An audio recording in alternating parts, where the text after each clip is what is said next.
topic is why women should take big jobs in government. And so I could not be joined by a better person to have that conversation with, Valerie Jarrett. Valerie and I served together in the Obama administration. I was there in those first couple of years. You made it the entire time and continue to work closely with former President Obama by leading his foundation, which we were just talking about. And you know, it's funny. We've obviously known each other for many years now, but my clearest memories of you were those first couple years in the Obama White House. Financial crisis, economy falling apart. Any number of any other emergencies you can possibly think of happening. Brand new president, brand new team in the White House. I was working as senior advisor to the first chief of staff, Rahm Emanuel, who has an outsized personality, to say the least. To say the very least. And Valerie and I were in these 7 a.m., 7:30 senior staff meetings. And you walked into this White House and you were calm and cool and chill and knew what you were doing, which is impossible because no one had ever walked into this situation before. You're the first person to do it. And we're sitting around the table with a bunch of macho guys at 7:30 every morning. They're trying to get the president to do what they want him to do. Meanwhile, trying to show that they're the coolest guy in the room. And there would be these moments when Valerie and I would look at each other and share glances with Alyssa and others and be like, oh boy. But you were just so calm and cool and collected, and and had the total trust of the president, which is not nothing going into a brand new administration. So I wanted to just share that's one of my memories of you. Thank you. Well, there's nothing like being old and experienced, and having actually started my career in the public sector in local government. I worked first for Mayor Washington in Chicago, then Mayor Sawyer, then Mayor Daley. And when you work in local government, I'm a huge supporter of local government. Your constituents are proximate to you, and you learn how to listen to people regardless of the decibel of their voice. And you also learn how to realize you don't have all the answers, and you are there in service of them. And it is 24/7. I couldn't go to the grocery store or the dry cleaners or take my daughter to the park without somebody coming up to me and saying, this is what I want from you. And I learned that that's how it should be. And so I think having had the experience in local government, having been the CEO of my own company, and worked extensively with a bunch of men, both practicing law for 10 years and then in real estate, walking into the White House was not in that way as challenging as the substance of what we had to deal with. Right. I was kind of used to the guys. Yeah, right. Well, I wanted to ask you that. There's obviously two different, many ways to serve in big roles in government. One is to get elected, which high barriers, but obviously more women should be running, and that's a conversation I'll have any day. But you and I both got our start in government by raising our hand and taking jobs, not being elected. And so I wanted to ask you, when you took that first job with Mayor Washington, what was the job, and how did you decide to take that leap into public service? What drove you into it? All right, so I had been practicing law for 6 years at big law firms, 2 big law firms, and I wrote a book, and I started my book 6 years in, sitting in my office with my back to the door, crying. I couldn't have been more miserable. When I finished college, I had a 10-year plan. I'm sure many of you made plans when you finished school, and I just made it up. I had no idea what I wanted to do, and I said, well, I'll go to law school because I couldn't figure out what else to do, and then I'd figure out my passion in the law, and then I'd move back to Chicago, I'd fall in love, I'd get married, I'd have a baby before I was 30, and I would live happily ever after. That's a great plan. How'd that go? I executed flawlessly, check. Except the last part. I went to a great firm. I married, figuratively, the boy next door. We grew up together. Our moms grew up in the same apartment building. Our dads were friends. He was a doctor. My dad was a doctor. I had a crush on him since I was 8 and he was 12. What could go wrong? Plenty. And it did. And then I had my baby. Best thing I've ever done. We were just talking about being moms, and just shy of my 29th birthday. And so here I am sitting in this office a couple of years later, and I'm thinking, will she ever actually be proud of me if I continue staying in a marriage unhappy and working in a job that's unfulfilling? And Mayor Washington had just won his reelection for his second term. And a good friend, whenever you don't know what to do, you phone a friend. And a good friend said to me, join his administration. You'll be a part of something bigger and more important than yourself. You can take the skills that you've developed practicing law and apply them to the big leagues, because you'll be negotiating against senior partners in law firms because the stakes are so high when you're doing business with the city. And I took a leap of faith, and I left that beautiful view of Lake Michigan in Chicago up from the 79th floor, and I walked into a cubicle with a window facing an alley.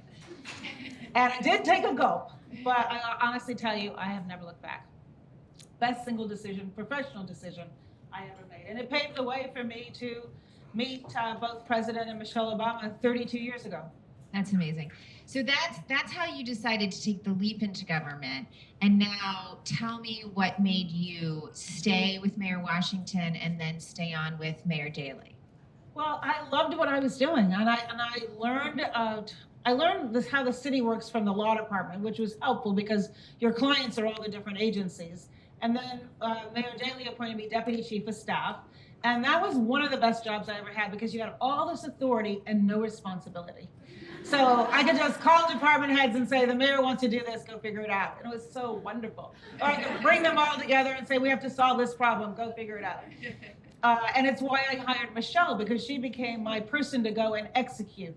And she was fearless. She would go in any room and talk to anybody and force solutions. And so I found that very satisfying. And then the mayor appointed me Commissioner of Planning and Development. And I just loved that job. And I did it for 4 years. And after 4 years, I thought, okay, this is pretty exhausting.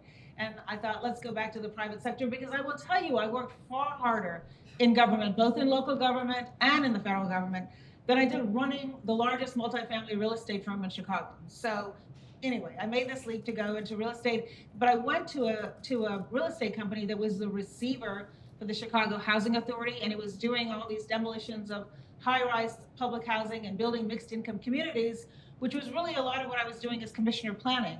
So I got to go to the private sector and continue to do what I loved. So that was the story of how I got there and why I left. That's great.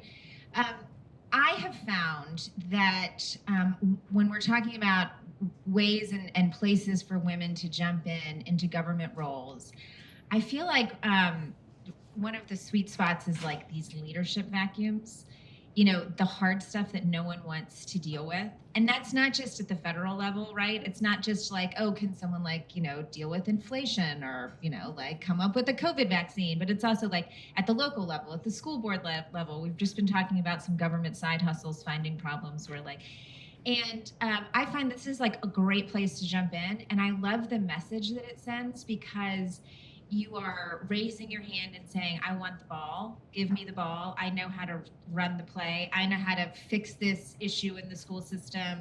I think I know how to fix this issue at the local level. I know how to fix the planning issue. You know, and it's probably harder than being that deputy chief of staff where you're like, the mayor would like for you to fix this. Come back on Tuesday. But boy, do you sort of like get the respect of like those you're working with. And like, I find it to be so personally gratifying to like, take that on and then see it through the next level. And I feel like you've done that a bunch of times and may have an example or two of that. Well, there is nothing more frustrating or gratifying, I think, than public service. And I found the frustration a challenge because there are so many times, and I experienced this at both the local and the federal level, where people will say, well, we tried that before and it didn't work. I'm like, in 1962, did you try it? Because maybe it would work today. And I do think that, and this is obviously an overstatement or generalization, but I do think that women have better skills for success in public sector, often on the executive side, than men. And I say this because we're just more collaborative. We listen better. We don't think we have all the answers. And 9 times out of 10, in order to get something done in government, you need the full cooperation of other people who do not report to you, but who just through listening and figuring out where's the consensus and being a nudge and being fearless, because if you're there for the right reasons, then it's not about you, it's really about service. And that's part of why I love being a lawyer for the city of Chicago, because the agency heads were technically my clients, I suppose, but I really considered the people of Chicago my clients. And so I was the kind of lawyer where I told my clients, not just the legal issues, but I'm like, that's a dumb thing to do. And that's really satisfying when you get to do that. And I think women say that in the nicest possible way. And you do your job, and you're not like the first day asking for a promotion the way oftentimes men are. And I do think success gets rewarded if whoever is the elected official appreciates strong women. And I chose wisely in both. Well, I didn't work directly for Mayor Washington, but Mayor Daley and President Obama are two men that really, really thrive with strong women, and put people pushing back on them and giving them permission to do so by trying to recognize the power discrepancy and give the kind of body signals and verbal signals to say to people, if you disagree with me, I think that's a great thing. And so I just think we've thrived. The women in our, both in my local government experience and in the White House, I thought thrived. Not that it was easy, because as Sarah mentioned, the guys were a pain in the neck early on.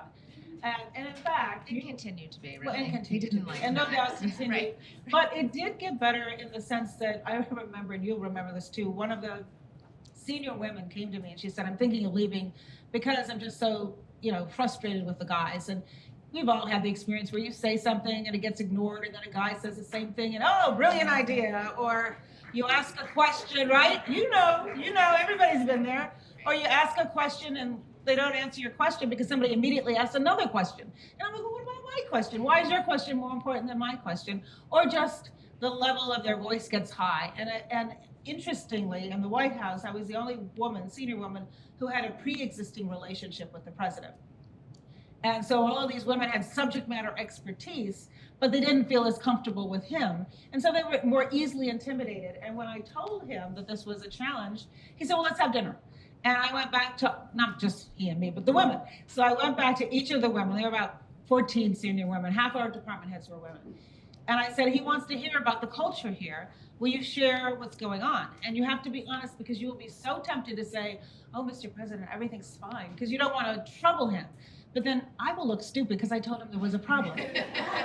So be honest. And he was. And we sat around for like 3 hours. And what I remember most, which was the message, 2 messages I took away, was he said, look, you're here because you are absolutely expert in your field.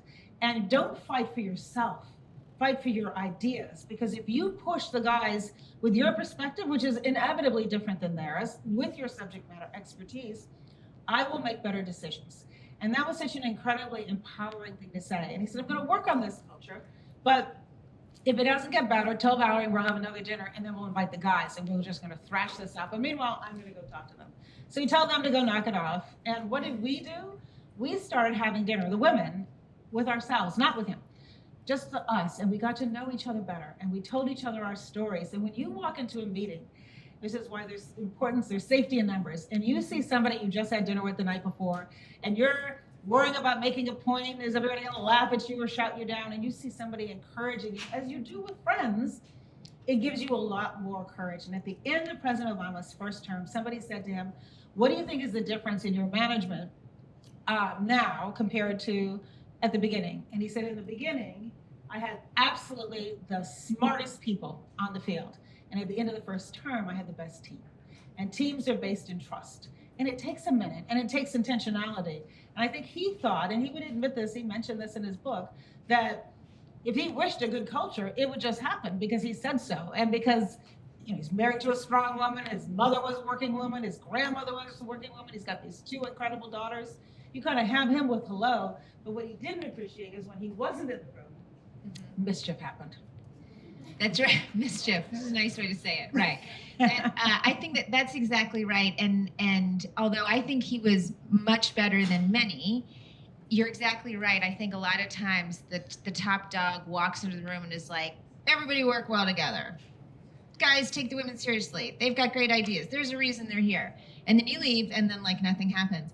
And one of the things that I think President Obama was good about was understanding the dynamic in the room, both when the women were in the room and also when the women weren't in the room. Because, and my boss used to do this, and I have great respect for Rahm Emanuel, but this is not a new trick, is you know, you're in the meeting with the president and then the meeting ends and then you circle back later and you're like, oh, that like one more thing. And one thing President Obama was always good about was that's not this meeting. Like, no, we don't do the one-on-one like end run around Valerie. Redo the meeting, like bring everybody back, and everything is harder if the boss doesn't do that. And he was very good about that. And it's not always evident what's happening, but it's always like no. Well, Start the meeting over. You might remember the story. And that wasn't just on gender, but we were trying to decide whether or not to provide a bailout to Chrysler. And all of his senior team were in the room, his economic advisors, his senior advisors, chief of staff, and we all agreed that we should. And President Obama looked around and he said, does anybody disagree? And to his credit, Larry, it was Larry Summers, he said, well, somebody on my team actually does disagree. And President Obama said, well, why is he not in this meeting? And we sat there for 10 minutes while this poor soul runs over from the old executive office building. He walks, Rains a tie, right? And he walks in and every senior person is there. And President Obama said, I understand you don't think we should bail out Chrysler. Tell me why.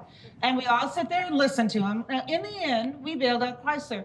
But just imagine how much better that person felt that the president cared what he said. And he wanted to make sure that his decision was an informed decision. And I think the way it comes back to gender is that the president just believed women have different perspectives. And he was hungry for that contrarian or different opinion that enriched his decision making. And that's hard to signal by osmosis. You have to really send the messages, like waiting for 10 minutes while somebody runs across the street. That's right. Well, you and I could trade stories all day, which would be really fun for us and probably fun for everybody, or maybe fun for everybody. But the topic of this is why women should take big jobs in government. And my reason for choosing that topic was very specific, which is that like we should have a whole bunch of people in this room exiting today being like, maybe I should take a really big job in government. So with my final 2 minutes, we're going to make our pitch here. So two things. One is that to key off of something you were talking about a few minutes ago, when I was prepping for this, I think about this often. I think about like what is needed in order for government to work. And when you think about government working for communities, working for families, working for individuals, improving the economy, creating jobs, blah, blah, blah. So the people in the room have to be negotiators, smart, hold the line, smooth out some wrinkles, soothe some egos, negotiate, kick some butt, lose their temper, sometimes pound a table, sometimes make some quiet phone calls urging people along. Like none of it's pretty, right? Governing is not pretty, but what it is very much in the wheelhouse of women. This is, right, we organize, we fix, we soothe, we address, we explain, we convene, we kick butts, we make people feel better. Like there is no better place for women than government. Your skill set will be put to work, you will be successful, and you will have a bunch of people around you who are rooting for you. Yes, all of that. And I would also say to you all that government, state, local, federal, makes decisions that affect your lives. And why would you want a bunch of men making decisions about your life? Honestly. And I don't have to go. And this is not a political comment as well, because I am delighted that there are more women in both parties in Congress today than ever before. And if you look on the global level, if we had more women leaders around the world, we would have less war. I am positive of that. Fewer wars would be going on right now. And so it is tough to get in the arena. You have to learn how to absorb pain without it making you numb or debilitating you. But it is a noble calling. And if we don't do it, if we don't get in there and represent, then who will? My final point on this, and Mitch McConnell, who is the leader of the Senate, pulled together, I think soon after President Trump won, a subcommittee of the Senate to focus on the Affordable Care Act. And it was all men. And one of the primary benefits of the Affordable Care Act is preventive care for women without a copay. Well, I was really upset to think that all those men would be deciding about whether or not I got preventive care. And so given that the decisions where half the population were graduating from college at higher rates than men, we should have seats at the table. And then when you have the seat at the table, pull up another chair for somebody else, because there is truly safety in numbers.